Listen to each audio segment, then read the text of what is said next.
So welcome dear students and hope that your preparation is going great.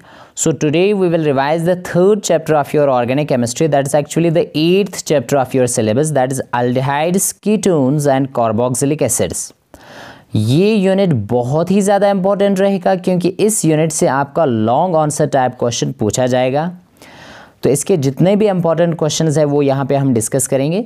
So let's directly start with question number first. तो question number first जो आपका है that's you have to write increasing order of reactivity of following aldehydes and ketones towards the nucleophilic addition reaction.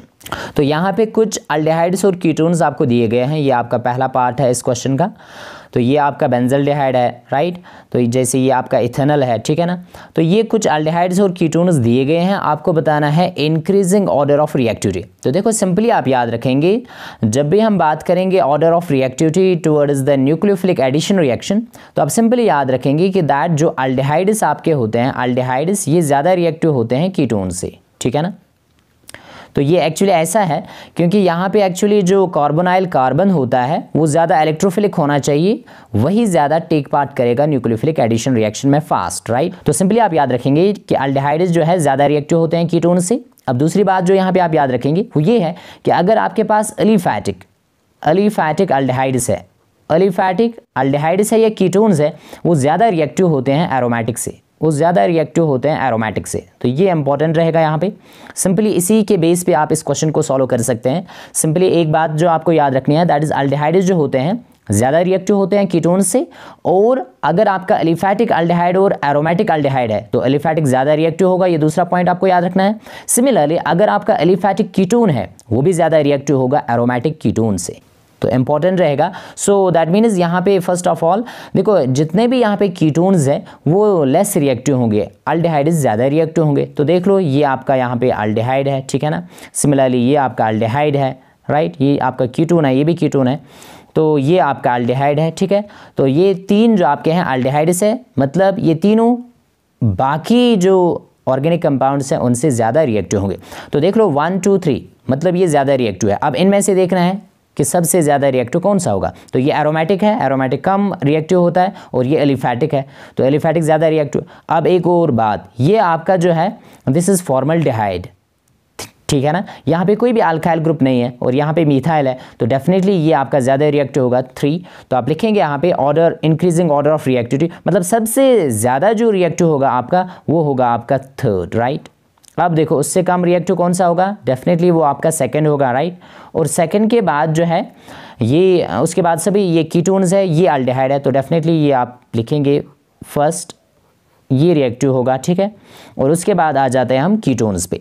तो ये भी ketone है, right. 4 5 6 and 7 ये सभी कीटोन्स है। तो कीटोन्स में कौन सा रिएक्टिव होगा, जो एलिफैटिक होगा। तो ये भी एरोमेटिक और ये भी एरोमेटिक। तो आ जाओ इन पे, ये आपका यहाँ पे दिया गया है this one is your ketone and this is also ketone 4 and 5। तो डेफिनेटली आपका 4 जो है वो यहाँ पे ज़्यादा रिएक्टिव होगा 5 से, क्योंकि यहाँ पे मीथाइल है और यहाँ पे इथाइल है, ठीक है। तो आप याद रखेंगे 4 आपका ज़्यादा रिएक्टिव होगा towards the nucleophilic addition then 5 1, right. और उसके बाद यहाँ पे ये दोनों एरोमेटिक है। अब देखो यहाँ पे 2 फिनाइल रिंग्स है, मतलब ये ज़्यादा एरोमेटिक है, राइट। और यहाँ पे स्टेरिक हिंड्रेंस भी है, राइट। तो डेफिनेटली आपका 7 ज़्यादा रिएक्टिव होगा 6 से। तो आप लिखेंगे यहाँ पे 7 जो है उसके बाद 7 आ जाएगा और उसके बाद आपका आ जाएगा 6। तो ये रहेगा आपका increasing order of reactivity towards nucleophilic addition reaction, बहुत ही ज़्यादा इंपॉर्टेंट रहेगा। अब इसी का दूसरा पार्ट है यहाँ पे आपका कि इसमें कुछ देखो ये जो आपको दिया गया है this is just your paramethyl benzaldehyde, इसको हम पैराटोलाल्डिहाइड भी कहते हैं, राइट। ये आपके टेक्स्ट पे दिया गया है, बहुत ही इंपॉर्टेंट रहेगा। तो देख लो यहाँ पे ये बेंजल्डिहाइड है, यहाँ पे लगाया गया है इलेक्ट्रॉन डोनेटिंग ग्रुप, ठीक है ना। और यहाँ पे आपका लगाया गया है nitro group that is your electron withdrawing group. तो डेफिनेटली आप याद रखेंगे ये जो इलेक्ट्रॉन विड्रॉइंग ग्रुप होता है ये electrophilicity of this carbonyl carbon increase करता है, दैट्स वाई ये सबसे ज़्यादा रिएक्टिव होगा। तो सिंपली आप याद रखेंगे 3rd जो है आपका ज़्यादा रिएक्टिव होगा टुवर्ड्स न्यूक्लियोफिलिक एडिशन। उसके बाद आ जाएगा 2nd, ठीक है। उसके बाद आ जाएगा फर्स्ट, मतलब फर्स्ट जो यहाँ पे है ये लीस्ट रिएक्टिव होगा टुवर्ड्स न्यूक्लियोफिलिक एडिशन। ऐसा क्यों है?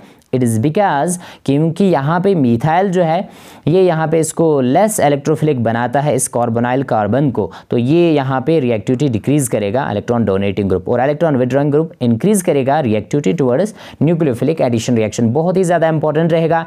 ये आपका था क्वेश्चन नंबर फर्स्ट। अब आ जाते हैं इसके सेकंड क्वेश्चन नंबर पे, that is you have to arrange the following set of organic compounds in increasing order of acidic strength. देखो एसिडिक कैरेक्टर जो है, ऑर्डर ऑफ एसिडिटी जो है ये यहाँ से पूछा जाएगा, particularly from carboxylic acids. You know that carboxylic acids जो होते हैं वो एसिडिक होते हैं, राइट।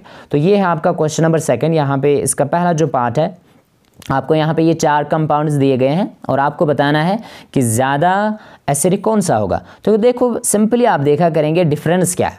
यहाँ पे सेकंड कार्बन पे लगा हुआ है Br, इलेक्ट्रॉन विड्रॉइंग ग्रुप, मतलब माइनस आई इफेक्ट दिखाएगा ये, है ना। तो माइनस आई इफेक्ट जो भी ग्रुप दिखाएगा वो कार्बोक्सिलिक एसिड की एसिडिटी इंक्रीज करता है, मतलब इलेक्ट्रॉन विड्रॉइंग ग्रुप जब भी होगा वो एसिडिटी इंक्रीज करता है, ठीक है। इस पॉइंट को याद रखेंगे।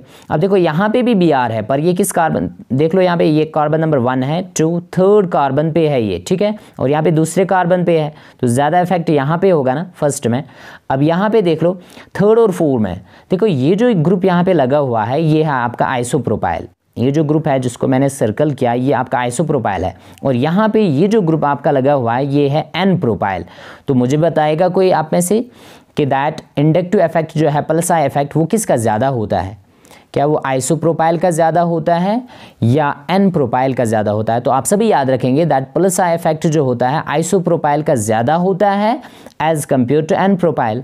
तो बस यहाँ से आप फिर बता सकते हैं इंक्रीजिंग ऑर्डर ऑफ एसिडिटी। तो मैं यहाँ पे लिखूंगा कि सबसे ज़्यादा जो एसिडिक आपका होगा definitely that will be the first one, है ना, फर्स्ट वन आपका होगा, क्योंकि इसमें क्या है Br जो है it is just showing minus I effect, और माइनस आई इफेक्ट की वजह से एसिडिटी इंक्रीज होती है, इसको आप नोट। नेक्स्ट जो है यहाँ पे आप देखो डिस्टेंस इंक्रीज हो रहा है, यहाँ पे भी माइनस आई इफेक्ट ये दिखाएगा Br आपका, पर ये डिस्टेंस ज़्यादा है यहाँ इस कार्बोनाइल कार्बन से, राइट।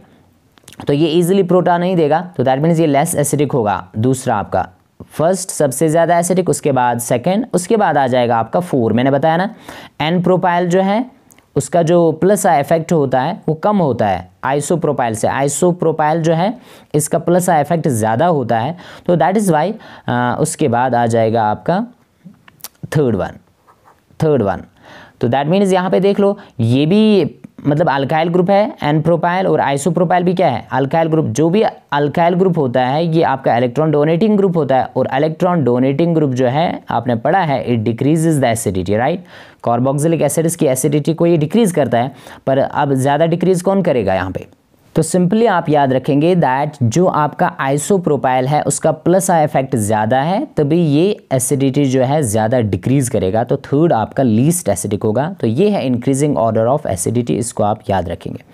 नेक्स्ट पार्ट पे आ जाते हैं। ये भी आपके कार्बोक्सिलिक एसिड्स दिए गए हैं, एरोमेटिक है सभी, राइट, और यहाँ पे नाइट्रो ग्रुप है ना, माइनस आर इफेक्ट दिखाएगा यहाँ पे ये, राइट, बहुत ही इंपॉर्टेंट है। माइनस आई भी दिखाएगा, और सेम यहाँ पे भी है नाइट्रो है ना, मेटा पोजीशन पे भी है और पैरा पोजीशन पे, पर यहाँ पे ये OCH3 है तो ये मिथॉक्सी ग्रुप है, ये दिखाएगा plus R, right, plus R effect important रहेगा। प्लस आर रेजोनेंस इफेक्ट ज़्यादा डोमिनेट करेगा यहाँ पे as compare to minus I, क्योंकि डिस्टेंस ज़्यादा है, पैरा पोजीशन पे आई। तो देख लो यहाँ पे सिंपली आप याद रखेंगे कि ये जो माइनस आर ग्रुप्स होते हैं ये एसिडिटी इंक्रीज करते हैं, राइट। तो सबसे ज़्यादा जो एसिडिक यहाँ पे होगा वो आपका थर्ड वन होगा। तो बताओ किस बेस पे मैंने ये बताया थर्ड ज़्यादा एसिडिक होगा? क्योंकि यहाँ पे नाइट्रो ग्रुप है ना, क्या दिखाएगा ये माइनस आर दिखाएगा यहाँ पे, और ये माइनस आई भी दिखाएगा। अब यहाँ पे मेटा पोजिशन पे तो रेजोनेंस इफेक्ट ऑपरेट नहीं होता है, तो यहाँ पे दिखाएगा माइनस आई। तो दोनों इफेक्ट्स की वजह से यहाँ पे एसिडिटी क्या होगी, डेफिनेटली इंक्रीज होगी ना। तो थर्ड आपका सबसे ज़्यादा एसिडिक होगा। अब देखो इसमें एक ही नाइट्रो ग्रुप है सेकंड वाले में, तो उसके बाद ये आ जाएगा, ठीक है, और उसके बाद आपका आ जाएगा देखो बेंजोइक एसिड है अब, और चौथा है फिर दिस वन। देखो यहाँ पे कोई भी इलेक्ट्रॉन विड्रॉइंग ग्रुप नहीं है, पर डोनेटिंग ग्रुप भी नहीं है, जो मतलब एसिडिटी को डिक्रीज करेगा। पर यहाँ पे आप देख सकते हैं OCH3 जो है ये प्लस आर इफेक्ट दिखाता है, इसकी वजह से एसिडिटी डिक्रीज होती है। तो सबसे वीक एसिड आपका 4 होगा, और उसके बाद यहाँ पे आप लिखेंगे द फर्स्ट वन। तो ये होगा आपका increasing order of acidity of these carboxylic acids, बहुत ही इंपॉर्टेंट रहेगा। अब देखो यहाँ पे क्या क्या बातें आप याद रख सकते हैं। नंबर फर्स्ट, किसी वक्त आपको दिया जाता है pKa वैल्यू। देखो पहले तो ये याद रखेंगे दैट एसिडिटी जो होती है कार्बोक्सिलिक एसिड्स की, it is directly proportional to acidic constant. जितना Ka का वैल्यू ज़्यादा होगा तो एसिडिटी ज़्यादा होगी।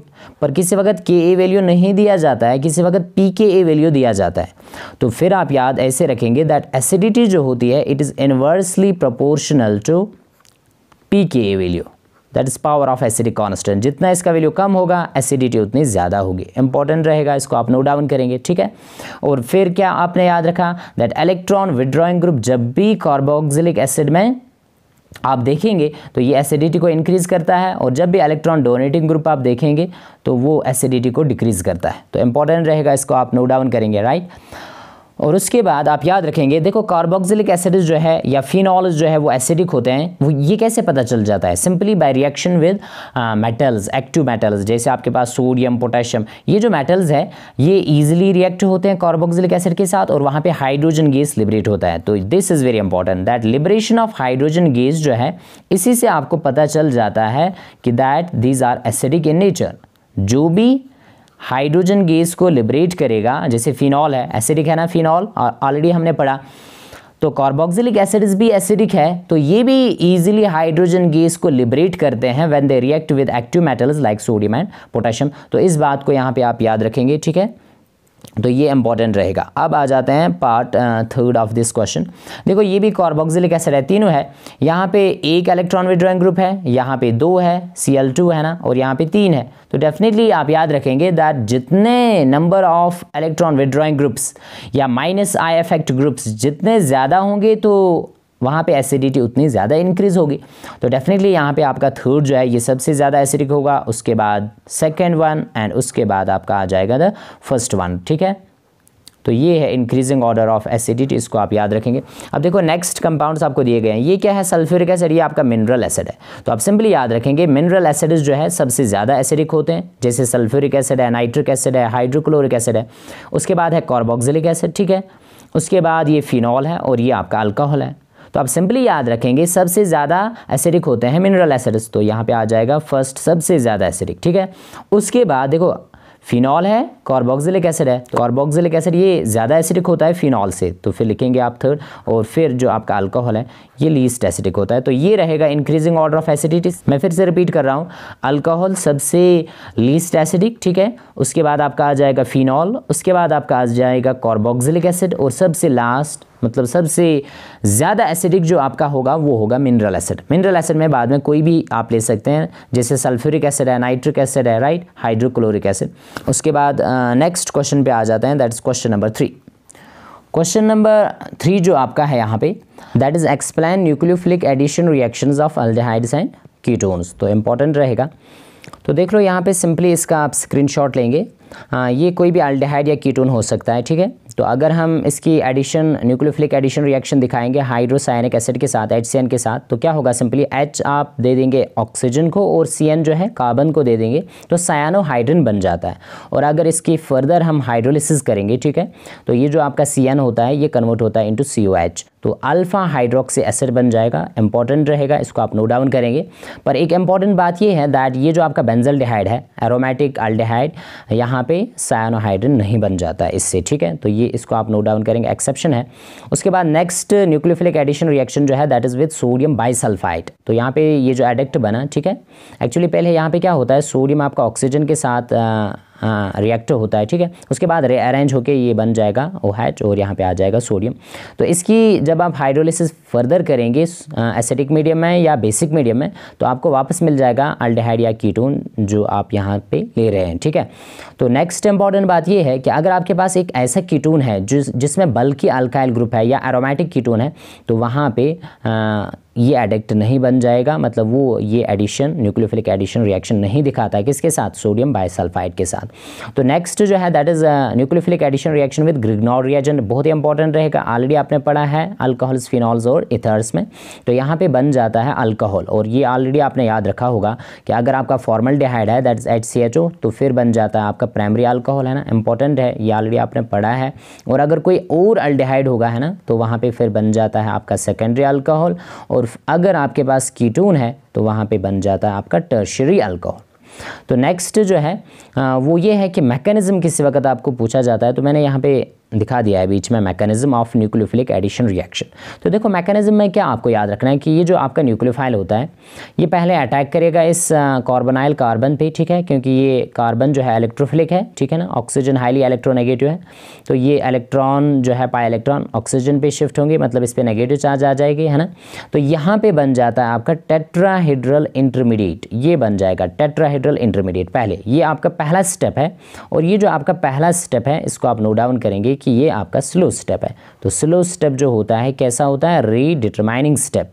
तो दैट मीन्स यहाँ पे रेट इसी पे डिपेंड करेगा, किस पे, इस कीटोन पे और इस न्यूक्लियोफाइल पे। तो दैट मीन्स ये बाय मॉलिक्यूलर रिएक्शन है, मतलब इसका ऑर्डर जो है ये फॉलो करेगा सेकंड ऑर्डर काइनेटिक्स। उसके बाद जो सेकंड स्टेप है उसमें क्या होता है, सिंपली आपका प्रोटॉन जो है H पॉजिटिव वो अब अटैक करेगा इस ऑक्सीजन पे, राइट, और ये बन जाएगा आपका OH यहाँ पे फाइनल प्रोडक्ट। तो ये है एडिक्ट आपका जो फाइनली आपको मिल जाएगा। तो ये जो सेकंड स्टेप है this will be your fast step, इसको आप नोट डाउन करेंगे कि ये आपका जो स्टेप होगा दिस विल बी फास्ट। पहला स्टेप स्लो है और जो आपका रीडिटरमाइनिंग होगा। नेक्स्ट मैंने यहाँ पे न्यूक्लियोफिलिक एडिशन रिएक्शन जो दिखाया दैट इज विद अल्कोहल और OH। तो यहाँ पे पहले क्या बनता है, हेमीएसिटल, है ना, हेमीएसिटल जिसमें एक ही OH है। अब उसके बाद फर्दर अगर एक और अल्कोहल के साथ आप इसको रिएक्ट करवाएंगे तो यहाँ से वाटर बाहर निकलेगा और फिर दूसरा OH यहाँ पे आ जाएगा, मतलब 2 OH है यहाँ पे इसमें, ये आपका है acetal, hemiacetal and this is acetal, है ना। सिमिलरली अगर कीटोन होगा तो कीटल। पर इंपॉर्टेंट ये है that ketones do not react with monohydric alcohol, उसके लिए होना चाहिए डाइहाइड्रिक अल्कोहल, जैसे मैंने यहाँ पे दिखाया है, ये आपका इथाइलिन ग्लाइकॉल है, डाइहाइड्रिक है। तो अगर इसको हम रिएक्ट करवाएंगे कीटोन के साथ तो फिर आपको मिल जाएगा साइक्लिक कीटल, है ना, कीटल मिल जाएगा या साइक्लिक एसिटल इसको आप कह सकते हैं। तो इम्पॉर्टेंट ये है कि ये जो एसिटल्स है या कीटल्स जो है इनको आप फर्दर अगर हाइड्रोलिसिस करेंगे तो वापस मिल जाएगा carbonyl compound that's your aldehyde and ketone. तो ये आपके रहेंगे यहाँ पे nucleophilic addition reactions of aldehydes and ketones. Question number 4 है उसके बाद, that is give reactions of aldehydes and ketones with ammonia and its derivatives.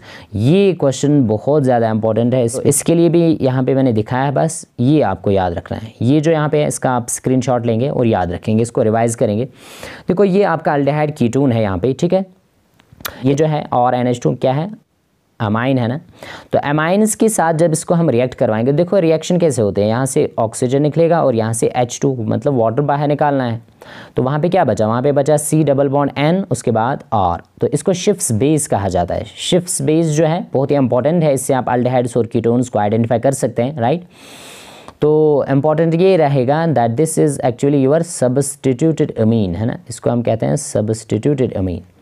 तो अगर आपके पास सिर्फ अमोनिया है तो फिर बन जाएगा amine that is C double bond NH, है ना। यहाँ पे भी H2O वाटर बाहर निकलेगा, उसको आप दिखा सकते हैं बाई प्रोडक्ट, दिखाने की ज़रूरत भी नहीं है, ठीक है। इंपॉर्टेंट होता है मैन प्रोडक्ट दिखाना, ठीक है, उसका नाम लिखेंगे। जैसे ये हाइड्रोक्सिल अमाइन है NH2OH, तो यहाँ से भी ये जो H2 है और यहाँ से O बाहर निकालेंगे तो दैट मीन्स वहाँ पे बच जाएगा C डबल बॉन्ड NOH, मतलब ऑक्साइम बन जाएगा। ऑक्साइम्स बन जाते हैं, जैसे अल्डिहाइड होगा तो अल्डोक्साइम, कीटोन होगा तो कीटोक्साइम, है ना। हाइड्रोजीन है NH2NH2, तो यहाँ पे भी H2O वाटर बाहर निकालेंगे तो क्या बन जाएगा, हाइड्रोजोन। सिंपल सी रिएक्शन है ना, हाइड्रोजीन से बन जाता है हाइड्रोजोन। और अगर आपके पास है फिनाइल हाइड्रोजीन, है ना, ये जो C6H5 है क्या है, फिनाइल, और उसके बाद ये हाइड्रोजीन से लिया गया है, तो फिनाइल हाइड्रोजीन से बन जाएगा फिनाइल हाइड्रोजोन, सिंपल है। और इम्पॉर्टेंट ये है कि ये जो H2 है और यहाँ से ऑक्सीजन बाहर निकलेगा in the form of water, है ना, वो हम नहीं दिखाते हैं बाई प्रोडक्ट, पर वो बन जाता है, वाटर यहाँ से निकलेगा। ये है actually nucleophilic addition followed by elimination. तो दैट्स व्हाई एलिमिनेशन तभी इसको हम कहते हैं क्योंकि वाटर मॉलिक्यूल यहाँ पे एलिमिनेट होता है।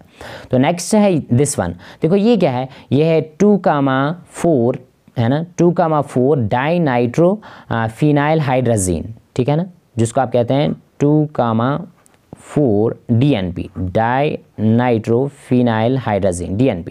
तो ये बनाएगा 2,4 डाई नाइट्रोफिनाइल हाइड्राजोन। सो हाइड्राजीन से क्या बन जाता है, हाइड्राजोन। और ये जो होता है आपका, ये तो आपका बहुत ही इंपॉर्टेंट है, ये ऑरेंज कलर का होगा या येलो, PPT आपको दिख जाएगा येलो और ऑरेंज PPT। दैट्स वाई ये इंपॉर्टेंट रहेगा, यहाँ से हॉट्स क्वेश्चन पूछा जा सकता है। मैंने बताया ना, कलर जहाँ पे भी इंपॉर्टेंट है। किसी वक्त आपको कोई भी कंपाउंड दिया जाएगा और आपको बताया जाएगा कि दैट इट गिव्स ऑरेंज और येलो PPT, है ना, किसके साथ, इस 2,4 DNP के साथ। तो आपको समझ में आना चाहिए रिएक्शन क्या हो रही है वहाँ पे, nucleophilic addition followed by elimination, ठीक है। तो नेक्स्ट जो है दैट इज सिमिकार्ब एजाइड। देखो सिमिकार्ब एजाइड जो है इंपॉर्टेंट ये है कि यहाँ पे जो वाटर निकलता है वो इस H2, ये जो H2 आपको दिख रहा है ना, और यहाँ से ऑक्सीजन, वाटर निकलेगा और फिर आ जाएगा यहाँ पे C डबल बॉन्ड N, उसके बाद NH, उसके बाद C double bond O NH2। Important ये है कि ये जो H2 है, दिस वन, मैं इसको यहाँ पे येलो कलर से दिखा रहा हूँ, ये जो आपको H2 दिख रहा है यहाँ पे, है ना, दिस वन H2, ये वाटर के फॉर्म में बाहर नहीं निकलेगा। क्यों? क्योंकि यहाँ पे नाइट्रोजन जो है आपका, एक्चुअली नाइट्रोजन जो यहाँ पे, इस पे लोन पेयर है and that is in resonance, है ना, यहाँ पे मैं दिखा रहा हूँ, ये नाइट्रोजन पे जो लोन पेयर है it is in resonance with this. तो दैट इज़ वाई ये वाला H2 बाहर नहीं निकलता है, दिस वन जो ये वाला H2 है इस नाइट्रोजन के साथ ये बाहर निकलेगा, है ना। तो इम्पॉर्टेंट रहेगा, मैं इसको रेड कलर से दिखा रहा हूँ, कहाँ से वाटर निकलेगा, यहाँ से H2 और यहाँ से आपका ऑक्सीजन, ठीक है। तो ये बन जाएगा सिमिकार्बेजोन, है ना, सिमिकार्बेजोन, ठीक है। तो ये भी है nucleophilic addition reaction followed by elimination. तो बहुत ही ज़्यादा इंपॉर्टेंट रिएक्शन है these reactions of aldehydes and, ये कोई भी अल्डिहाइड हो सकता है, कोई भी कीटोन, तो रिएक्शन ऐसे ही होगी, तो आपको आना चाहिए, ठीक है। तो शिफ्ट बेस इंपॉर्टेंट यहाँ पे रहेगा, ठीक है। ये बनता है अमाइन्स के साथ, ठीक है। तो ये था nucleophilic addition followed by elimination. Next reaction पे आ जाते हैं, दैट इज, हाँ, question number 5। You have to just give 5 methods of preparation of aldehydes and ketones. तो मेथड्स ऑफ प्रिपरेशन यहाँ पे इंपॉर्टेंट रहेंगे, ठीक है। तो यहाँ पे फर्स्ट मेथड ऑफ प्रिपरेशन जो है वो आप याद रखेंगे, that's actually alcohols from alcohols. देखो अल्कोहल से आप कैसे बना सकते हैं, बाय ऑक्सीडेशन, है ना। सिंपली आप क्या करवाएंगे, ऑक्सीडेशन, अल्कोहल्स की ऑक्सीडेशन करवाएंगे तो वहाँ से अल्डिहाइड आपको मिल सकता है। अगर प्राइमरी अल्कोहल होगा तो आपको मिल जाएगा अल्डिहाइड, ठीक है। सेकेंडरी अल्कोहल है तो यहाँ पे मिल जाएगा कीटोन। पर इंपॉर्टेंट ये है कौन सा ऑक्सीडाइजिंग एजेंट यहाँ पे आप यूज़ करेंगे। अगर स्ट्रॉन्ग ऑक्सीडाइजिंग एजेंट यूज़ करेंगे तो फिर तो प्राइमरी अल्कोहल से मिल जाएगा कार्बोक्सिलिक एसिड, पर हमें तो अल्डिहाइड ही चाहिए। तो दैट्स वाई यहाँ पे यूज़ किए जाते हैं वीक ऑक्सीडाइजिंग एजेंट्स। तो वीक ऑक्सीडाइजिंग एजेंट्स कौन से हो सकते हैं वो आपको याद रखने हैं। जैसे क्या क्या हो सकता है, number first PCC that is pyridinium chlorochromate, already मैंने बताया है इससे पहले भी। PDC that is pyridinium dichromate, कहीं पे भी एरो के ऊपर लिखा गया होगा PCC PDC, तो आपको समझ में आना चाहिए कि अल्कोहल से बन जाएगा अल्डिहाइड। तो यही इंपॉर्टेंट होता है ऑर्गेनिक कन्वर्जन्स के लिए भी इंपॉर्टेंट रहेगा। सिमिलरली अगर आपको दिया गया है जोन्स रिएजेंट, तो जोन्स रिएजेंट जो है इसमें भी ऐसा ही होता है कि ये भी एक वीक ऑक्सीडाइजिंग एजेंट है, ठीक है ना। इनमें सभी होता है क्रोमियम, ठीक है, जो एक्टिव यहाँ पे एजेंट है वो क्रोमियम आयन होता है यहाँ पे। तो जोन्स रिएजेंट हो, पायरिडीनियम क्लोरोक्रोमेट हो, पायरिडीनियम डाइक्रोमेट हो या सेरेट रिएजेंट हो, आप इसको याद रखेंगे, सेरेट रिएजेंट, ठीक है ना। तो इससे भी क्या होता है, ये भी वीक ऑक्सीडाइजिंग एजेंट है, अल्डिहाइड बन जाएगा फ्रॉम प्राइमरी अल्कोहल और सेकेंडरी अल्कोहल से कीटोन। सिमिलरली आप याद रखेंगे कूलर्न्स रिएजेंट, है ना, ये सभी है कूलर्न्स रिएजेंट जो है ये भी आपका क्या है, वीक ऑक्सीडाइजिंग एजेंट है। तो इनमें से, इन 5 में से कोई भी यहाँ पे आप यूज़ कर सकते हैं as your weak oxidizing agent. तो यहाँ पे आप अल्डिहाइड और कीटोन दोनों बना सकते हैं। तो सेकंड फिर आप याद रखेंगे that is by dehydrogenation of alcohols, ये ऑलरेडी आपने पढ़ा है, डिहाइड्रोजनेशन ऑफ अल्कोहल्स, है ना। अल्कोहल्स, फिनॉल्स एंड इथर्स जो चैप्टर है उसमें मैंने ये बताया है, तो ये ऑलरेडी हमने पढ़ा है। क्या करवाते हैं हम, सिंपली कॉपर एट 573 केल्विन पे हम हीट करवाते हैं किसको, अल्कोहल्स को, तो वहाँ पे आपके मिल जाएंगे अल्डिहाइड्स एंड कीटोन्स, ये ऑलरेडी पढ़ा है, वहाँ से आप देख सकते हैं। थर्ड जो है that is from alkenes, from hydrocarbons, है ना। तो हाइड्रोकार्बन में अल्कीन इंपॉर्टेंट रहेगा, अल्कीन से आप बना सकते हैं अल्डिहाइड्स और कीटोन्स, कैसे, बाय ओजोनोलिसिस, इंपॉर्टेंट रिएक्शन है ओजोनोलिसिस। ओजोनोलाइसिस जो है ये इंपॉर्टेंट रिएक्शन है। देखो ये आपके पास अल्कीन है, simply in presence of ozone and then zinc, है ना, जिंक यहाँ पे रिडक्शन करवाता है। तो सिंपली इस रिएक्शन को आप कैसे याद रखेंगे, इस बॉन्ड को आप ब्रेक करेंगे, डबल बॉन्ड को, इस डबल बॉन्डेड कार्बन को भी एक ऑक्सीजन देंगे, है ना, और इस डबल बॉन्डेड कार्बन को भी एक ऑक्सीजन, तो ये बन जाएगा CH3CHO। ये है आपके पास CH3CHO, अल्डिहाइड बन गया, ठीक है। और उसके बाद यहाँ पे बचा CH2O। CH2O को आप ऐसे भी लिख सकते हैं HCHO, तो ये है फॉर्मल्डिहाइड। तो ये है ओजोनोलिसिस, इंपॉर्टेंट रहेगा, इसको आप नोट डाउन करेंगे, ठीक है। अब नेक्स्ट जो है, नेक्स्ट आप याद रखेंगे फ्रॉम अल्काइन्स, है ना, ये है फ्रॉम अल्काइन्स। अगर आपके पास हाइड्रोकार्बन है अल्काइन, तो इसकी आप हाइड्रेशन करवाते हैं। हाइड्रेशन का मतलब है addition of water in presence of sulphuric acid, that is H2SO4 and HgSO4, mercury sulphate, है ना। तो यहाँ पे क्या होता है, पहले बन जाएगा इनऑल, है ना, ये आपका क्या है, इनऑल। यहाँ पे सिंपली कैसी रिएक्शन होती है, अकॉर्डिंग टू एम के रूल, है ना, hydrogen to hydrogen rich carbon. तो ये हाइड्रोजन आप इसको देंगे और OH आप इस वाले कार्बन को देंगे, तो ये बन जाएगा इनऑल पहले, फिर होगा कीटो इनऑल, टॉटोमेरिज्म, है ना, टॉटोमराइजेशन। तो यहाँ पे फाइनली ये कीटोन आपको मिलेगा। इंपॉर्टेंट रिएक्शन रहेगी, इसको आप नोट डाउन करेंगे, from alkynes and from alkyne, that is ozonolysis, ठीक है। नेक्स्ट है फ्रॉम एसिड क्लोराइड, है ना, फ्रॉम एसिड क्लोराइड। तो एसिड क्लोराइड में एक इंपॉर्टेंट रिएक्शन है, दैट इज द रोजनमैंड्स रिडक्शन, है ना, इंपॉर्टेंट है, इसको मैंने यहाँ पे लिखा है, रोजनमैंड रिडक्शन। देखो इसमें क्या होता है, चाहे एरोमेटिक एसिड क्लोराइड आप ले रहे हैं या एलिफैटिक, दोनों यहाँ पे रिएक्ट होते हैं। हाइड्रोजन गैस के साथ हम रिएक्ट करवाते हैं।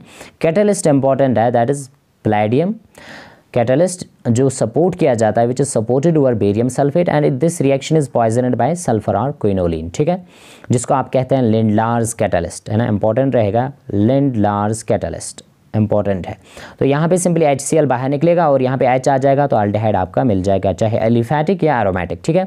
अब अगर कीटोन बनाना होगा तो फिर आप एसिड क्लोराइड को रिएक्ट करवाते हैं डाई अल्काइल कैडमियम के साथ। तो यहाँ पे कैडमियम क्लोराइड जो है बाहर निकलेगा, 2 मॉलिक्यूल्स आपको लेने पड़ेंगे एसिड क्लोराइड के। तो कैडमियम क्लोराइड बाहर निकलेगा और यहाँ पे कीटोन बन जाएगा, ये R' यहाँ से आ गया, ठीक है, RCO R', 2 मॉलिक्यूल्स आपको मिलेंगे कीटोन के। तो ये नेक्स्ट मेथड आप याद रखेंगे प्रेपरेशन की, ठीक है। फिर नेक्स्ट जो है, that is from nitriles and esters, है ना, नाइट्राइल्स जिनको आप कहते हैं साइनाइड्स, है ना। तो यहाँ पे हम इस वक्त देख रहे हैं प्रेपरेशन ऑफ अल्डिहाइड। जब आप नाइट्राइल्स पढ़ेंगे तो वहाँ पे ये प्रॉपर्टी में आ जाएगा, तो यहाँ पे ये अच्छे से याद रख लो इसको, स्टेफेन्स रिडक्शन। स्टेफेन्स रिडक्शन जो है इंपॉर्टेंट रहेगा। देखो आप सिंपली नाइट्राइल लेते हैं और इसको आप ट्रीट करते हैं किसके साथ, SnCl2 के साथ, stannous chloride in presence of acid, that is hydrochloric acid. तो यहाँ पे नेसेंट हाइड्रोजन आपको मिल जाएगा, वो इनके साथ ऐड हो जाएंगे, जैसे आप यहाँ पे देख सकते हैं, एक हाइड्रोजन इस कार्बन के साथ ऐड हो गया और एक हाइड्रोजन नाइट्रोजन के साथ, तो ये बना CH डबल बॉन्ड NH, मतलब अमीन बन गया यहाँ पे, है ना, पहले। उसके बाद इसको एसिडिक हाइड्रोलिसिस किया जाता है, मतलब इन presence of acid and water, acidic hydrolysis, तो ये बन जाएगा RCHO अल्डिहाइड। ये आपका मेजर प्रोडक्ट है। बाकी ये जो NH है ये बाहर निकलेगा in the form of ammonia by product. वो अगर आप नहीं दिखाते हैं तो भी रिएक्शन करेक्ट है, आपको कोई भी मार्क्स नहीं कट जाएगा ऐसी रिएक्शन लिखने से, ठीक है। तो इंपॉर्टेंट रहेगा। नेक्स्ट ये है कि अगर आप नाइट्राइल्स को रिएक्ट करवाते हैं ग्रिग्नॉर रिएजेंट के साथ, जैसे ये है RMgX, यहाँ पे AR है, ये फिनाइल है ना, उसके बाद MgBr, ग्रिग्नॉर रिएजेंट है, ये इंपॉर्टेंट है। तो ये ऑर्गेनिक कन्वर्जेंस में पूछा जा सकता है। तो यहाँ पे सिंपली क्या होगा, देखो ये जो कार्बन है, ठीक है, इसके साथ आ जाएगा this phenyl, that C6H5 and N के साथ MgBr। उसके बाद क्या करेंगे, इसकी सिंपली इसकी आप हाइड्रोलिसिस करेंगे, एसिडिक हाइड्रोलिसिस, है ना, यहाँ पे भी सेम, मतलब इन presence of H positive and water, acidic hydrolysis. तो यहाँ पे आपका बन जाएगा दिस कीटोन, यहाँ पे ये डबल बॉन्ड ब्रेक करेंगे आप, इसको ऑक्सीजन दे देंगे, ठीक है, नाइट्रोजन बाहर निकलेगा in the form of ammonia, ठीक है, और ये बन जाएगा हाइड्रोक्सी मैग्नीशियम ब्रोमाइड। वो बाई प्रोडक्ट्स हैं तो आपको दिखाने की कोई ज़रूरत नहीं है। सिंपली नेक्स्ट आप याद रख सकते हैं कि ये जो RCN है, नाइट्राइल्स को अगर आप ट्रीट करते हैं, आपके टेक्स्ट पे दिया गया एक बहुत ही ऑर्गेनिक रिएजेंट है, दैट इज कॉल्ड डाइबल H। देखो डाइबल H क्या होता है, DIBAL, ये आपके टेक्स्ट पे लिखा है। ये होता है आपका diiso butyl aluminium hydride, diisobutyl aluminium hydride, ये एक रिड्यूसिंग एजेंट है, ठीक है। तो इसकी जब हम रिएक्शन करवाते हैं, ठीक है, किसके साथ, नाइट्राइल के साथ, तो वहाँ पे ये कन्वर्ट होता है अल्डिहाइड में। तो इसको भी आप याद रखेंगे। सिमिलरली अगर यहाँ पे आपके पास है, इम्पॉर्टेंट है, ये आपके पास एस्टर है, ठीक है, एस्टर से भी आप बना सकते हैं। एस्टर जो है अगर यहाँ पे भी आप इसी का यूज़ करेंगे, that means DIBAL H, diisobutyl aluminium hydride and then hydrolysis, ठीक है, तो यहाँ पे भी ये कन्वर्ट हो जाएगा किसमें, अल्डिहाइड में। तो ये आपको याद रखना है। बट यहाँ पे इंपॉर्टेंट ये है कि that number of carbon atoms कम होंगे as compare to the reactant, ठीक है। तो ये रहेगा मेथड्स ऑफ प्रेपरेशन में, आप ये याद रखेंगे, ठीक है। पर यहाँ पे अब इम्पॉर्टेंट जो है दैट इज़ द इटॉड रिएक्शन। एक और मेथड ऑफ प्रेपरेशन भी आप यहाँ पे याद रखेंगे, that is actually from methyl benzene, ठीक है ना। ये मिथाइल बेंजीन है, तो मिथाइल बेंजीन से भी आप बना सकते हैं अल्डिहाइड, एरोमेटिक अल्डिहाइड यहाँ पे बन जाएगा। और ये जो रिएक्शन है इसको हम इटॉड्स रिएक्शन कहते हैं। तो यहाँ पे हम किसका यूज़ करते हैं, क्रोमाइल क्लोराइड, इसको आप याद रखेंगे, this is known as chromyl chloride. Chromyl chloride जो है ये आपका है CrO2Cl2। तो यहाँ पे in presence of non polar solvent carbon disulphide ये रिएक्शन होगी। तो पहले यहाँ पे ये कम्प्लेक्स बन जाता है, ठीक है। और इस कम्प्लेक्स को बाद में एसिडिक हाइड्रोलिसिस हम करवाते हैं। एसिडिक हाइड्रोलिसिस आप H3O पॉजिटिव से भी दिखा सकते हैं या H पॉजिटिव और वाटर भी दिखा सकते हैं, दोनों तरीक़ों से। तो यहाँ पे फाइनली ये कन्वर्ट होगा बेंजल्डिहाइड में। इंपॉर्टेंट रहेगा बस इतना ही इसमें याद रखना है, इटॉड रिएक्शन में यहाँ पे लिखेंगे इसको, ये बेंजल्डिहाइड है, ठीक है। उसके बाद एक और प्रेपरेशन आप यहाँ से याद रख सकते हैं, that is from methyl benzene. देखो अगर इसकी हम क्या करवाएंगे, फोटो केमिकल रिएक्शन है, क्लोरिनेशन करवाएंगे Cl2 in presence of light, ठीक है। तो यहाँ पे अगर 2 मॉलिक्यूल्स हम लेंगे तो ये पहले बन जाता है यहाँ पे बेंजल क्लोराइड। तो बेंजल क्लोराइड जो बना यहाँ पे, इसको हम हाइड्रोलिसिस करवा सकते हैं बेंजल क्लोराइड की। तो बेंजल क्लोराइड जो है सिंपली आप इसकी क्या करवाएंगे, एसिडिक हाइड्रोलिसिस।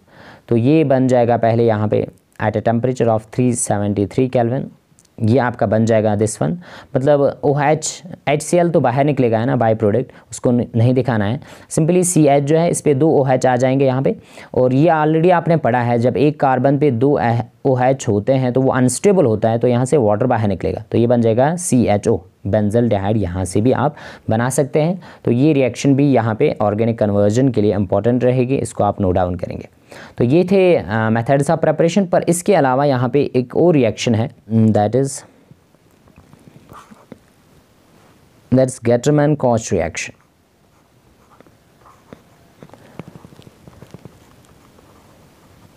गेटरमैन-कोच रिएक्शन, तो इसमें क्या होता है, सिंपली आप याद रखेंगे कि आपका जो बेंजीन होता है उसको ट्रीट किया जाता है कार्बन मोनोऑक्साइड एंड HCl के साथ। देखो ये आपके पास बेंजीन है, राइट, इसको ट्रीट किया जाता है कार्बन मोनोऑक्साइड के साथ इन presence of hydrochloric acid, that is HCl।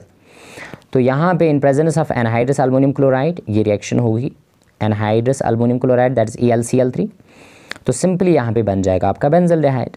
तो ये रिएक्शन आपको याद रखनी है।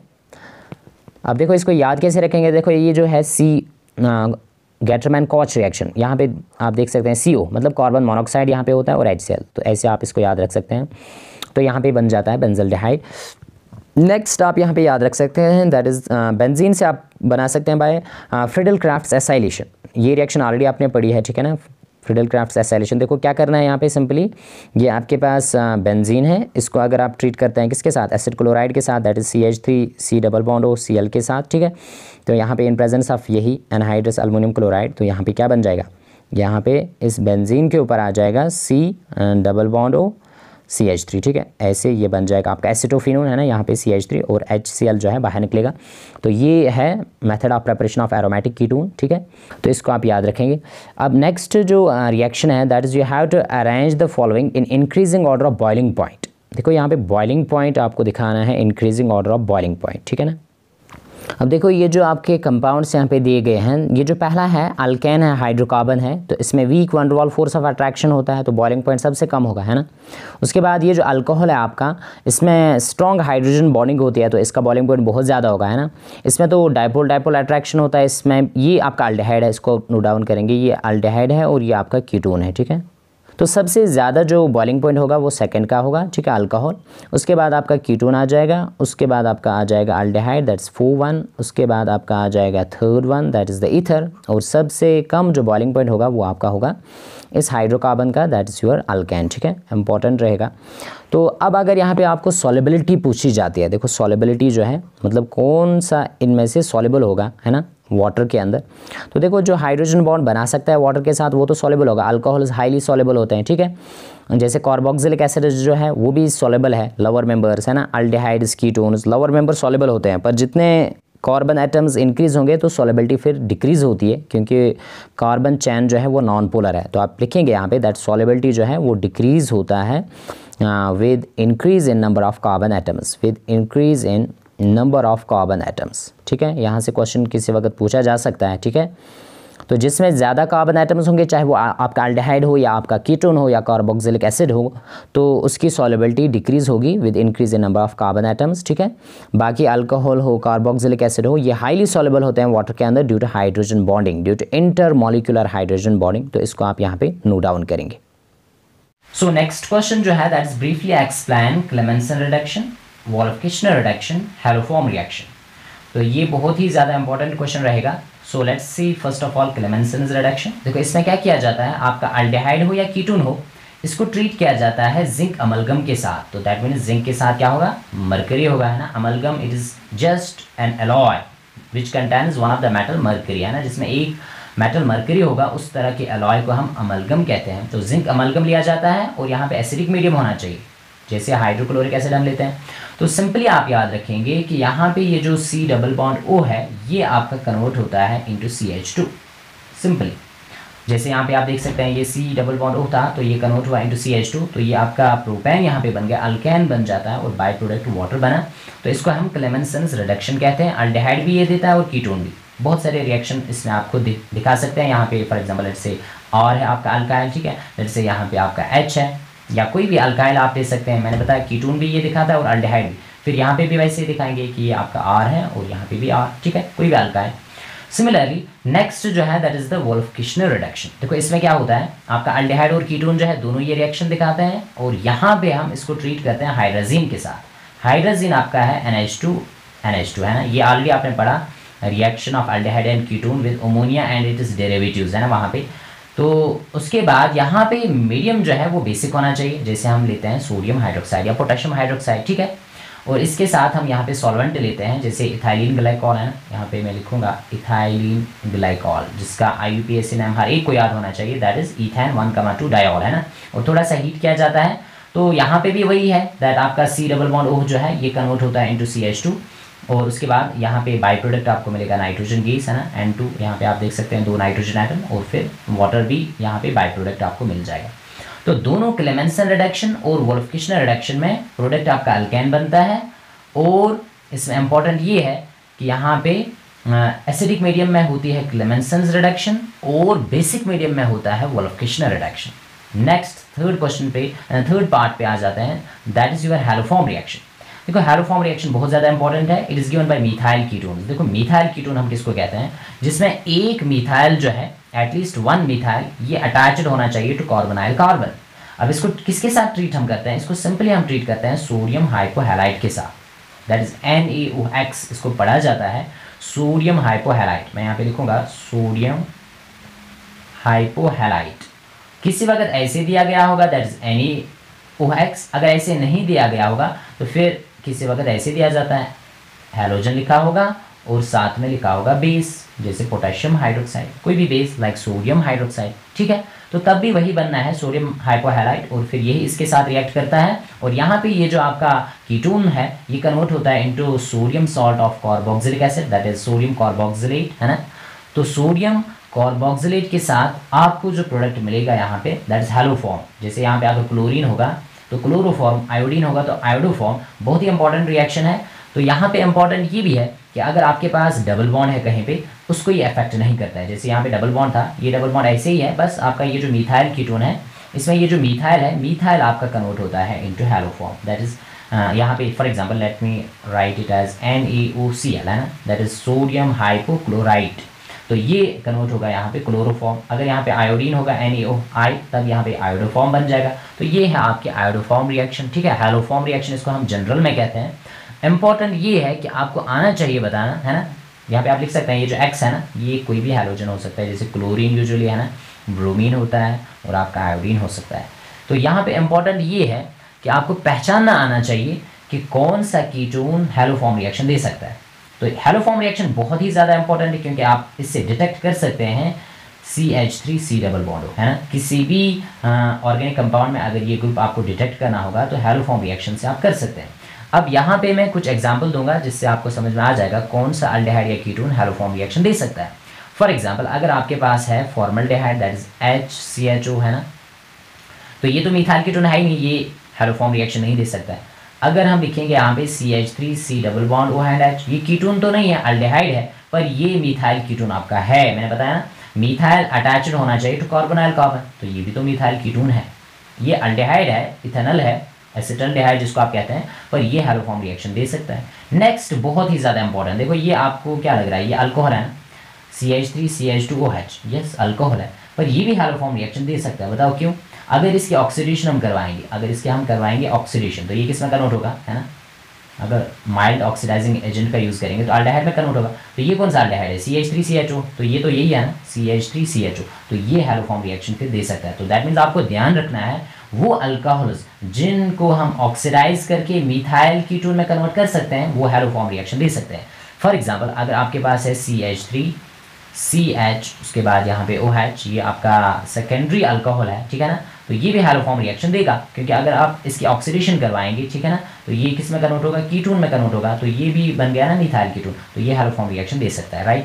तो ऐसे अल्कोहल्स आपको आने चाहिए पहचानने जो हैलोफॉर्म रिएक्शन दे सकते हैं। जैसे दिस वन, अगर ये अल्कोहल है तो ये तो हैलोफॉर्म रिएक्शन नहीं दे सकता, क्यों? क्योंकि अगर इसकी आप ऑक्सीडेशन करेंगे माइल्ड ऑक्सीडाइजिंग एजेंट के साथ, तो यहाँ पे ये वाला अल्डिहाइड बन जाएगा, that is this one, propanol. तो मुझे बताओ ये मिथाइल कीटोन है? नहीं है, क्योंकि यहाँ पे CH2 है, CH3 डायरेक्टली अटैच्ड होना चाहिए टू कार्बोनाइल कार्बन, तो यहाँ पे CH3 यहाँ पे है, तो ये तो डायरेक्टली अटैच्ड नहीं है इस कार्बोनाइल कार्बन के साथ, तो ये नहीं देगा। ये इंपॉर्टेंट रहेगा, इसको आप नोट डाउन करेंगे, ठीक है, बहुत ही ज़्यादा इंपॉर्टेंट रहेगा, आपको आना चाहिए बताना कौन हैलोफॉर्म रिएक्शन दे सकता है और कौन नहीं दे सकता है, ठीक है। उसके बाद नेक्स्ट क्वेश्चन पे आ जाते हैं, दैट इज क्वेश्चन नंबर 8, वो है आपका that which mild oxidising agent can oxidise aldehydes, है ना। देखो अल्डिहाइड्स जो है इनको हम इजीली कन्वर्ट कर सकते हैं इनटू कार्बोक्सिलिक एसिड, है ना, by using mild oxidising agent. तो माइल्ड ऑक्सीडाइजिंग एजेंट में आप सिंपली याद रखेंगे 3 इंपॉर्टेंट है ना, जैसे आपके पास है टॉलन्स रिएजेंट, है ना, ऑलरेडी आपने पढ़ा है टॉलन्स रिएजेंट क्लास में, ये आपने डिटेल में पढ़ा है। ये सिंपली आप याद रखेंगे ये होता है ammoniacal solution of silver nitrate. अब यहाँ पे क्या याद रखेंगे, यहाँ पे सिंपली याद रखो जो इसमें मैन आयन होता है वो होता है Ag पॉजिटिव, तो बस यही आपका कन्वर्ट होता है सिल्वर मिरर, है ना, जो फॉर्मेशन ऑफ सिल्वर मिरर है वही होता है टॉलरेंस टेस्ट। अगर सिल्वर फॉर्मेशन आ गया, मतलब सिल्वर मिरर जो है इसकी फॉर्मेशन हो गई, तो आपको समझना है कि वहाँ पे ये आपका ऑर्गेनिक कंपाउंड जो था वो अल्डिहाइड था। अल्डिहाइड जो है आपका ये कन्वर्ट होता है इनटू कार्बोक्सिलेट आयन, है ना, मैं यहाँ पे लिखूँगा आपका अल्डिहाइड जो है ये कन्वर्ट होता है इनटू कार्बोक्सिलेट आयन, और इसके साथ सिल्वर मिरर फॉर्मेशन होता है, दैट इज Ag, ये जो Ag बना सिल्वर मिरर फॉर्मेशन, इसी से आपको पता चल जाता है कि ये आपका अल्डिहाइड है। अल्डिहाइड जो है वो टॉलरेंस टेस्ट देते हैं, कीटोन्स नहीं देते हैं, ठीक है, तो ये अल्डिहाइड्स के लिए हैं, सभी इंपॉर्टेंट रहेंगे, ठीक है। नेक्स्ट मुझे बता दो यहाँ पे that is the feelings reagent, है ना। फैलिंग्स रिएजेंट जो है इंपॉर्टेंट रहेगा, क्यों? क्योंकि इसमें आपके आ जाते हैं फैलिंग A और फैलिंग B, ये दो का मिक्सचर होता है, आप याद रखेंगे फैलिंग्स A और दूसरा होता है फैलिंग्स B।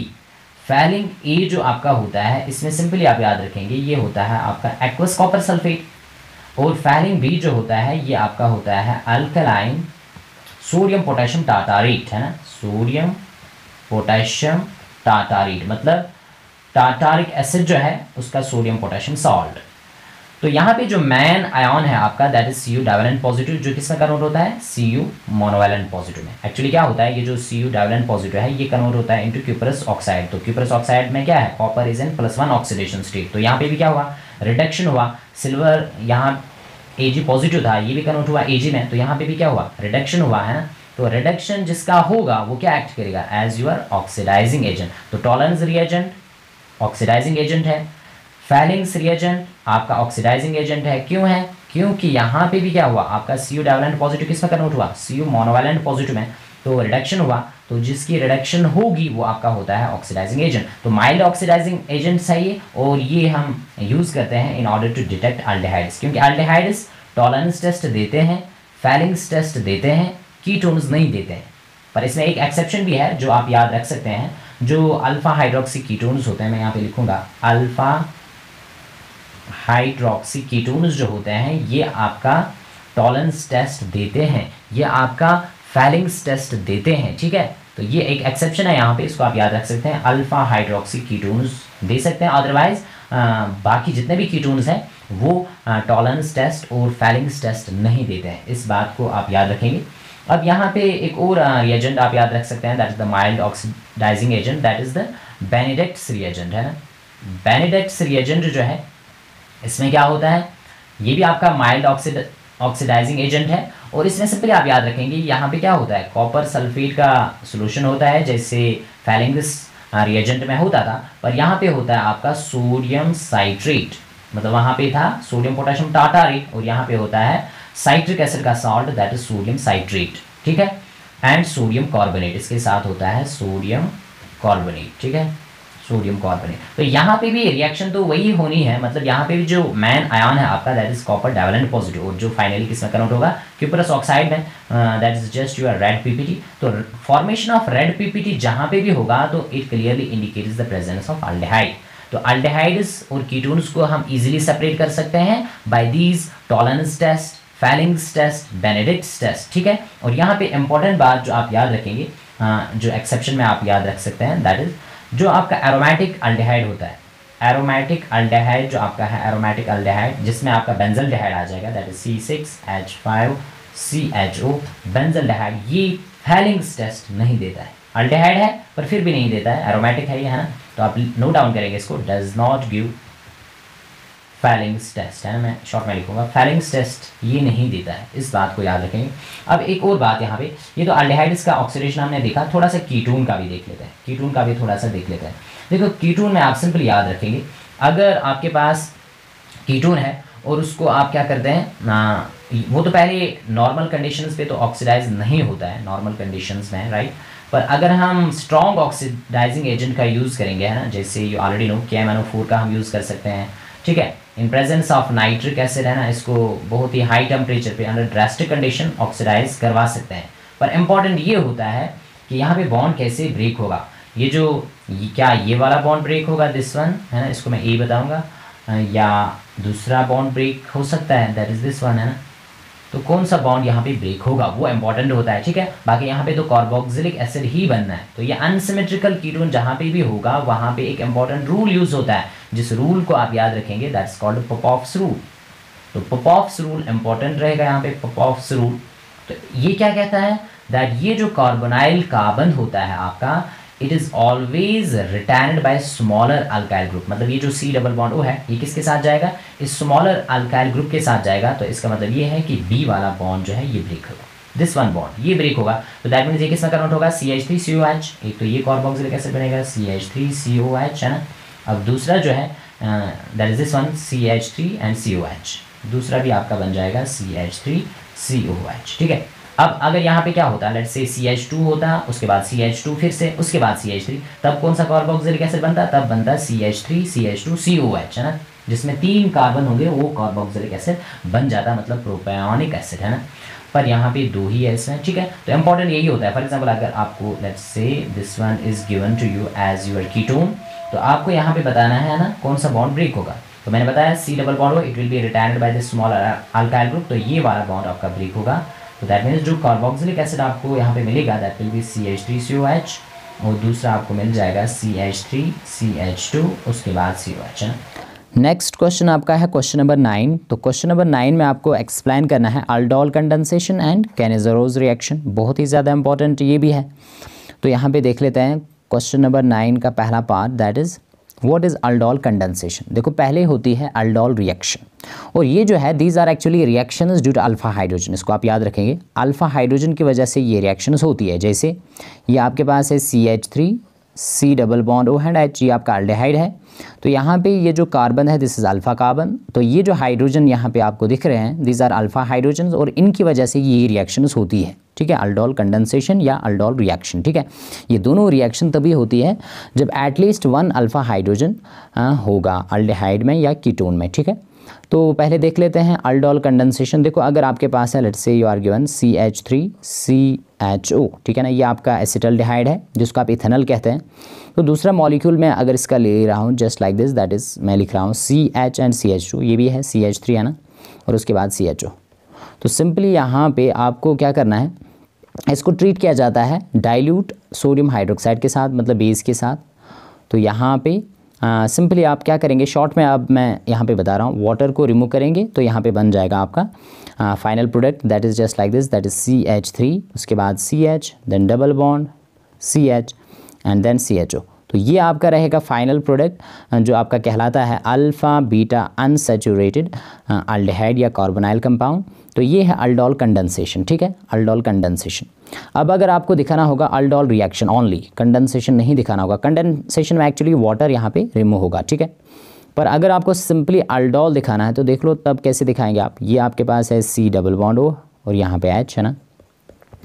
उसके बाद फिर आप दूसरे मॉलिक्यूल को ऐसे दिखाएंगे, that is HCH2 and CHO, है ना। दो मॉलिक्यूल्स लेने पड़ते हैं, ठीक है, अल्डोल कंडेंसेशन में।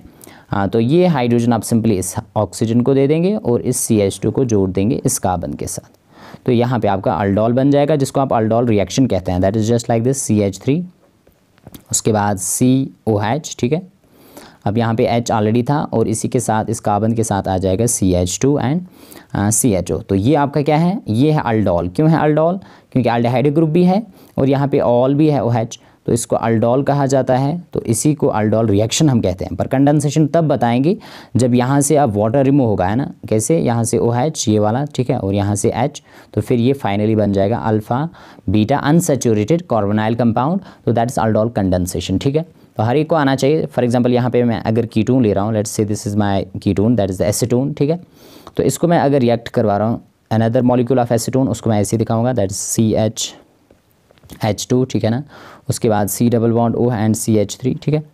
तो यहाँ पे सिंपली आप डायरेक्ट याद रखेंगे दैट यहाँ पे वाटर को रिमूव करना है, ठीक है, और बाकी जोड़ देना है। तो यहाँ पे in presence of dilute NaOH final product कुछ ऐसे दिखेगा आपको, दैट इज़ यहाँ पे डबल बॉन्ड था, ठीक है।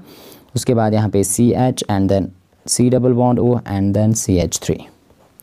तो ये भी है alpha beta unsaturated carbonyl compound. तो ये है अल्डोल कंडेंसेशन। अब यहाँ पे आप याद रखेंगे what is cross aldol condensation. यहाँ पे देखो आपने क्या देखा, आपने देखा कि दोनों जो मॉलिक्यूल्स हम ले रहे हैं अल्डिहाइड के वो सेम थे, पर अब अगर डिफरेंट होंगे तो तब उसको कहा जाता है क्रॉस अल्डोल कंडेंसेशन। तो क्रॉस अल्डोल कंडेंसेशन में आप सभी याद रखेंगे दैट यहाँ पे बन जाते हैं तीन तरह के प्रोडक्ट्स। तो एक बनेगा सेल्फ, ठीक है, आप ऐसे याद रखो, सेल्फ, सेल्फ एंड क्रॉस। तीन प्रोडक्ट्स यहाँ पे बन जाते हैं जब क्रॉस अल्डोल कंडेंसेशन रिएक्शन होगी। For example if we are just having CH3 and CHO, ये है एसिटल्डिहाइड। अब दूसरा मैं ले रहा हूँ that is CH3, CH2 and CHO, that is propanol, है ना। तो ये दो डिफरेंट अल्डिहाइड्स के मॉलिक्यूल्स में ले रहा हूँ इन प्रेजेंस ऑफ एक्वस NaOH, मतलब बेस। तो यहाँ पे तीन प्रोडक्ट्स बनेंगे, सेल्फ, सेल्फ एंड क्रॉस। तो सेल्फ कैसे?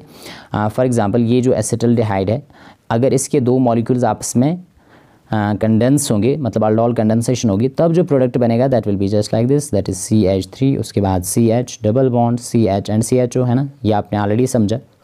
अब नेक्स्ट मुझे बता दो, अगर इसके आप दो मॉलिक्यूल्स ले रहे हैं, किसके दो molecules? Just like this one, या उससे पहले, हाँ ठीक है, that is this one, CH3, CH2 and CHO। तो फिर जो यहाँ पे प्रोडक्ट बनेगा that will be just like this, that is CH3, उसके बाद CH2, उसके बाद CH and then double bond C। अब यहाँ पे इसके साथ CH3 और उसके बाद CHO, ठीक है। Self, self and then cross. अब देखो क्रॉस कैसे बनेगा, that will be just like this, that is CH3, उसके बाद CH then double bond C और यहाँ से CH3, है ना। क्योंकि ये रिएक्शंस जो होती है they are because of alpha hydrogen, beta से तो नहीं होगा, है ना। देखो ये जो आपका कार्बन है दिस इज़ अल्फ़ा, ये तो बीटा है ना। दिस कार्बन जो है यहाँ पे इसके साथ जो हाइड्रोजन है वो बीटा हाइड्रोजन है, तो ये तो CH3 ऐसे ही रहेगा जो यहाँ पे आप देख रहे हैं, ठीक है। अब देखो जो इम्पॉर्टेंट बात यहाँ पे है वो ये है, देखो ये सेल्फ है, दिस इज़ आल्सो सेल्फ, ये क्रॉस है, पर क्रॉस एक और भी बन सकता है। देखो कैसे? फॉर एग्जांपल ये हमने ले लिया दैट इज़ CH3, उसके बाद CH2, है ना। उसके बाद ये जो CH है ना, डबल बॉन्ड बनाएगा इसके साथ, तो तब ये कुछ ऐसे दिखेगा, दैट इज़ CH, उसके बाद CHO, ठीक है ना। तो ये जो है ये भी आपका अल्फ़ा बीटा अनसैचुरेटेड है, तो ये है क्रॉस, है ना। इन दो को आप लिख सकते हैं, ये क्रॉस प्रोडक्ट्स हैं, और ये जो है this is self and this is also self. तो इसको याद रखेंगे यहाँ पे, this is cross aldol condensation. फिर जो यहाँ पे नेक्स्ट है that is what is Cannizzaro's reaction, ठीक है। तो देख लो कैनिज़रो रिएक्शन जो है, Cannizzaro reaction is given by only those aldehydes, ठीक है ना, जिनमें कोई भी अल्फ़ा हाइड्रोजन नहीं होगा। सो नो अल्फ़ा हाइड्रोजन, इन अल्डिहाइड्स में कोई भी अल्फ़ा हाइड्रोजन नहीं होना चाहिए। तो ये जो एक्चुअली रिएक्शन है this is a kind of disproportionation reaction. तो देख लो डिसप्रोपोर्शनेशन रिएक्शन में क्या होता है, ऑक्सीडेशन भी होती है और रिडक्शन भी होती है सेम स्पीशीज़ की। तो देख लो फॉर एग्जांपल ये अगर आपके पास है HCHO है ना, फॉर्मल्डिहाइड, इसमें कोई भी अल्फ़ा हाइड्रोजन नहीं है, तो यहाँ पे भी हम 2 मॉलिक्यूल्स लेते हैं अल्डिहाइड की, ठीक है, और फिर इसको सेम ट्रीट किया जाता है किसके साथ, कंसनट्रेटेड सोडियम हाइड्रोक्साइड के साथ, मतलब बेस के साथ NaOH के साथ। तो यहाँ पे एक अल्डिहाइड का जो मॉलिक्यूल है इसकी ऑक्सीडेशन होगी sodium format, that is HCOONA, sodium format, और दूसरा मॉलिक्यूल जो है इसकी रिडक्शन होगी, ये बन जाएगा अल्कोहल, दैट इज CH3OH। तो एक बन जाता है sodium salt of carboxylic acid, another we get the alcohol. तो इस रिएक्शन को कहा जाता है डिसप्रोपोर्शनेशन, बिकॉज सेम मॉलिक्यूल जो है इसकी रिडक्शन भी होती है और ऑक्सीडेशन भी होती है, ठीक है। तो यहाँ पे आप सिंपली याद रखेंगे दैट ये जो रिएक्शन है it is given by only those aldehydes which do not have any alpha hydrogen, no alpha hydrogen, ठीक है। अब इम्पॉर्टेंट ये है, okay, for example another example यहाँ पे दे रहे हैं, अगर ये आपके पास है बेंजल्डिहाइड है ना, ये बेंजल्डिहाइड है, इसमें भी क्या है, कोई भी अल्फ़ा हाइड्रोजन नहीं है। सिमिलरली दूसरा मॉलिक्यूल हम ले रहे हैं, तो क्या होगा यहाँ पे भी सेम एक मॉलिक्यूल से बन जाएगा sodium salt of carboxylic acid, मतलब कार्बोक्सिलिक एसिड के सोडियम सॉल्ट में कन्वर्ट होगा, that is COONA, right, sodium benzoate है ना, और दूसरा यहाँ पे बन जाएगा बेंजाइल अल्कोहल। बहुत ही इंपॉर्टेंट रहेगा। अब इम्पॉर्टेंट ये है, अगर आपको एग्जाम में पूछा जाता है क्रॉस कैनिज़रो रिएक्शन, क्रॉस कैनिज़रो रिएक्शन, तब उसमें क्या होता है, इस रिएक्शन में ऐसा होता है कि आप डिफरेंट यहाँ पे लेंगे है ना, लेट्स से एक आपका है फॉर्मल्डिहाइड HC⋯OH, और दूसरा जो आपका है दैट इज़ द बेंजल्डिहाइड, दूसरा जो आपका है दैट इज़ द बेंजल्डिहाइड। दोनों ऐसे अल्डिहाइड्स आपके पास जिनमें अल्फ़ा हाइड्रोजन नहीं है, तो ये कैनिज़रो रिएक्शन देते हैं, राइट। तो अब देखो एक की तो ऑक्सीडेशन होनी है और एक की रिडक्शन, पर इंपॉर्टेंट ये है किसकी ऑक्सीडेशन होगी, तो ये जो फॉर्मल्डिहाइड है इसकी इजीली ऑक्सीडेशन होती है, तो इसलिए यही बनाएगा आपका सोडियम फॉर्मेट, और दूसरा आपका बन जाएगा फिर डेफिनेटली कन्वर्ट होगा इनटू अल्कोहल, मतलब उसकी रिडक्शन होगी तो वो बन जाएगा बेंजाइल अल्कोहल। तो इसको आप नोट डाउन करेंगे, बहुत ही ज़्यादा इंपॉर्टेंट रहेगा किसके अंदर, कैनिज़रोज रिएक्शन के अंदर, ठीक है। That is discuss 3 methods of preparation of carboxylic acid है ना, कार्बोक्सिलिक एसिड को हम कैसे प्रिपेयर कर सकते हैं। तो देख लो इसके लिए सिंपली यहाँ पे आप याद रखेंगे, पहली जो प्रिपरेशन है ऑलरेडी आपने पढ़ी है, that is oxidation of primary alcohols है ना, ऑक्सीडेशन ऑफ प्राइमरी अल्कोहल्स। देखो अगर आप कोई भी प्राइमरी अल्कोहल ले रहे हैं और उसको आप ट्रीट करते हैं स्ट्रॉन्ग ऑक्सीडाइजिंग एजेंट के साथ, तो वहाँ पे कार्बोक्सिलिक एसिड मिलेगा, ठीक है।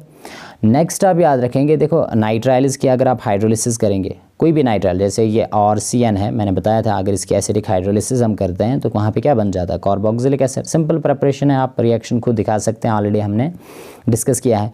मीथाइल बेंजीन से आप बना सकते हैं, देखो मीथाइल बेंजीन से ईजी है प्रिपेयर करना एरोमेटिक कार्बोक्सिलिक एसिड, जैसे ये मीथाइल बेंजीन है, सिंपली ट्रीट करेंगे इसको स्ट्रॉन्ग ऑक्सीडाइजिंग एजेंट के साथ, दैट इज़ KMnO4, ठीक है, इन बेसिक मीडियम, थोड़ा सा हीट करेंगे तो ये आपका कन्वर्ट होता है into benzoic acid, aromatic carboxylic acid, that is benzene पे मतलब C6H5 के ऊपर COH ग्रुप, राइट। तो ये इंपॉर्टेंट रहेगा यहाँ पे, ठीक है ना, बहुत ही ज़्यादा इंपॉर्टेंट रहेगा। तो यहाँ पे पहले एक्चुअली बन जाता है पोटेशियम बेंजोइट, उसके बाद उसकी एसिडिक हाइड्रोलिसिस हम करते हैं, फिर ये फाइनल प्रोडक्ट बनता है। तो डायरेक्ट भी आप दिखा सकते हैं, अगर नहीं तो पहले यहाँ पे आप दिखाएंगे पोटेशियम सॉल्ट ऑफ बेंजोइट है ना, पोटेशियम बेंजोइट, और उसके बाद acidic hydrolysis that is H3O positive है ना। तो फाइनली यही मिलेगा आपका, ठीक है। उसके बाद आप नेक्स्ट याद रखेंगे that's from Grignard reagent, from Grignard's reagent, ये इंपॉर्टेंट रहेगा। देखो सिंपली ये आपके पास RMgX है, इसको कार्बन डाइऑक्साइड के साथ हम ट्रीट करते हैं CO2 मॉलिक्यूल के साथ। तो यहाँ पे क्या होगा, सिंपली आप याद रखेंगे कि ये पाई इलेक्ट्रॉन यहाँ पे आ जाएंगे है ना आपका, और यहाँ पे अटैक करेगा OMgx, तो ये बनेगा कुछ ऐसे, that's R C double bond O, उसके बाद OMgx, ठीक है। तो जब इसकी हम करेंगे एसिडिक हाइड्रोलिसिस तो आपको मिलेगा यहाँ पे कार्बोक्सिलिक एसिड है ना। इसकी जब आप करेंगे acidic hydrolysis that is H3O positive, तो एक तो मिलना है मैन प्रोडक्ट यहाँ पे दिखाएंगे दैट्स RCOH, दूसरा बनेगा हाइड्रोक्सी मैग्नीशियम हैलाइड जो ऑलरेडी आपने सीखा है, ठीक है। तो ये आप प्रिपरेशन में यहाँ पे याद रख सकते हैं, ठीक है। नेक्स्ट प्रिपरेशन जो आप यहाँ पे याद रख सकते हैं दैट इज़ अगर आपके पास एस्टर है कोई, ठीक है, let me take this is just your one of the ester that is COO and R, ठीक है। अब इसके अगर हम यहाँ पे क्या कर रहे हैं acidic hydrolysis that is H3O positive, ठीक है। तो तब यहाँ पे जो प्रोडक्ट बनेगा आपको that will be just like this, ये यहाँ पे डबल बॉन्ड O जो है यहाँ पे ऐसे बॉन्ड ब्रेक होगा और ये कन्वर्ट होगा इनटू COH कार्बोक्सिलिक एसिड, और यहाँ पे ये जो है और OH में कन्वर्ट होगा, मतलब अल्कोहल बनेगा यहाँ पे। तो इसको आप नोट डाउन करेंगे, ठीक है। तो ये थे मेथड्स ऑफ प्रिपरेशन। उसके बाद हम आ जाते हैं सिंपली प्रॉपर्टीज़ यहाँ पे है डिस्कस एरोमेटिक इलेक्ट्रोफिलिक है ना सब्स्टिट्यूशन रिएक्शन ऑफ बेंजल्डिहाइड हो, एसिटोफिनोन हो या बेंजोइक एसिड हो, इनकी सेम है इलेक्ट्रोफिलिक सब्स्टिट्यूशन रिएक्शन। तो यहाँ पे मैंने दिखाई है, बस इसका आप स्क्रीनशॉट लेंगे। ये बेंजल्डिहाइड है ना, तो यहाँ पे नाइट्रेशन की है तो कहाँ पे प्रोडक्ट आ जाएगा, मेटा पे एक ही प्रोडक्ट बनेगा, यहाँ पे दो प्रोडक्ट्स नहीं बनेंगे क्योंकि CHO ग्रुप कौन सा है, रिंग डीएक्टिवेटिंग ग्रुप है ना, सभी याद रखेंगे इसको। रिंग डीएक्टिवेटिंग है और ये मेटा डायरेक्टिंग है, रिंग डीएक्टिवेटिंग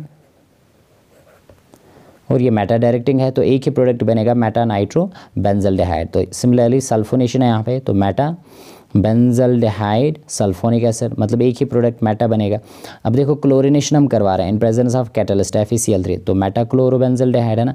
अब देखो यहाँ पे अगर कैटलिस्ट नहीं होगा मतलब Cl2 है, तब यहाँ पे बन जाता है that is the benzoyl chloride that is C6H5COCl है ना, HCl। तो इस रिएक्शन इनको आप याद रखेंगे। अब नेक्स्ट यहाँ पे एसिटोफिनोन दिया गया है, ठीक है। तो अगर इसके नाइट्रेशन करवाएंगे तो मेटा नाइट्रो, यहाँ पे भी मेटा ही प्रोडक्ट बनेगा क्योंकि चाहे CHO हो या आपका C डबल बॉन्ड हो कीटोनिक ग्रुप हो, तो ये भी रिंग डीएक्टिवेटिंग है और मेटा डायरेक्टिंग है, मतलब एक ही प्रोडक्ट यहाँ पे बनता है चाहे आपका कार्बोक्सिलिक एसिड क्यों ना हो, ठीक है। अब देखो इंपॉर्टेंट ये है, फॉर एग्जांपल ओके यहाँ पे दिखाएंगे, फॉर एग्जांपल ये बेंजोइक एसिड है ना C6H5 और यहाँ पे है COOH, ठीक है। अब इसको हम क्या कर रहे हैं नाइट्रेशन करवा रहे हैं, तो कैसे कर सकते हैं that is in presence of concentrated nitric acid and concentrated sulphuric acid. तो क्या प्रोडक्ट बनना है यहाँ पे, सिंपली मेटा पोजीशन पे आपका आ जाएगा नाइट्रो ग्रुप है ना, तो ये बन जाएगा मेटा नाइट्रो बेंजोइक एसिड, इसको याद रखेंगे। अब सिमिलरली इसी को अगर हम क्या करवा रहे हैं, इसी को हम लेट्स से ब्रोमिनेशन करवा रहे हैं Br2 in presence of catalyst FeBr3, तो यहाँ पे भी क्या बनेगा Meta bromo benzoic acid, simple है मेटा ब्रोमो बेंजोइक एसिड, ऐसे दिखाएंगे इसको मेटा ब्रोमो बेंजोइक एसिड। अब इम्पॉर्टेंट ये है दैट ये जो आपका बेंजोइक एसिड है या एसिटोफिनोन है, देखो यहाँ पे ये रिंग डीएक्टिवेटिंग ग्रुप्स है ना, ये जो COH है बहुत ही ज़्यादा रिंग डीएक्टिवेटिंग है, तो दैट इज़ वाई ये जो बेंजोइक एसिड है या एसिटोफिनोन है they do not take part in Friedel Crafts reaction, do not show, मैं यहाँ पे लिखूँगा दैट ये नहीं दिखाते हैं फ्रिडल क्राफ्ट रिएक्शन। ये किसी वक्त एग्ज़ाम में पूछा जाता है ये क्यों नहीं दिखाते हैं, तो मैंने रीज़न बता दिया, बहुत ही डीएक्टिवेटिंग है। तो इनमें ऐसा होता है कि जो आपका कैटलिस्ट है दैट इज़ अल्मोनियम क्लोराइड, वो अटैक करता है इस ऑक्सीजन पे यहाँ पे, ठीक है। तो दैट्स वाई यहाँ पे ये नहीं दिखाएंगे, बहुत ही डीएक्टिवेटिंग ग्रुप्स हैं। तो इसके साथ ये जो चैप्टर है aldehydes ketones and carboxylic acid पूरा कंप्लीट होता है। तो आई होप कि आप ये पूरा रिवाइज करेंगे अच्छे से। Wish you all the very best.